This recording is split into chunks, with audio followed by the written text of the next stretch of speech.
এক মুহূর্তের জন্য সে স্তব্ধ হয়ে গেল, তারপর চুপচাপ ফিরে যেতে লাগল। বসন্ত অবাক হয়ে জিজ্ঞেস করল, ভাইয়া তুমি কোথায় যাচ্ছ?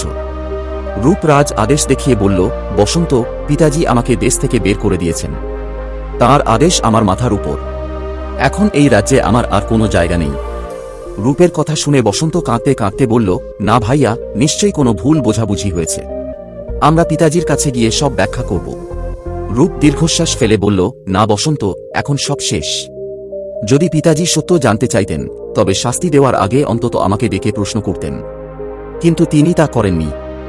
এখন আর কিছু বলার প্রয়োজন নেই। বসন্ত কাঁদতে কাঁদতে বলল, ভাইয়া, আমি তোমার সঙ্গে যাব, তোমাকে একা যেতে দেব না। রূপ বলল, না বসন্ত, দেশ থেকে নির্বাসিত আমি হয়েছি, তুমি কেন অযথা আমার সঙ্গে কষ্ট পাবে?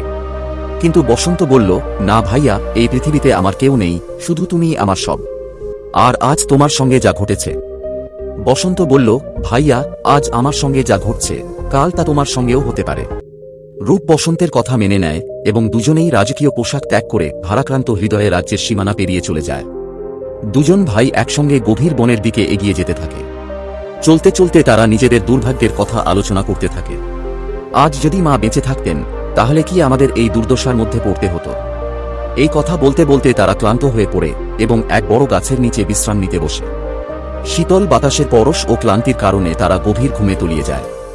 কিন্তু তখনই এক বিষধর সাপ এসে বসন্তকে দংশন করে। বিষক্রিয়ার ফলে সে ঘুমের মধ্যেই নিস্তেজ হয়ে পড়ে। কিছুক্ষণ পরে রূপ ঘুম থেকে উঠে বসন্তের নিথর দেহ দেখে আতঙ্কিত হয়ে পড়ে।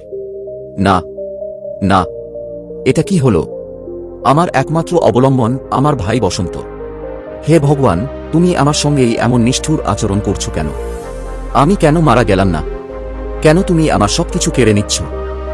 দুঃখ ভারাক্রান্ত রূপ কান্নায় ভেঙে পড়ে। এরপর সে সিদ্ধান্ত নেয় বসন্তের জন্য কাফনের কাপড় সংগ্রহ করতে যাবে।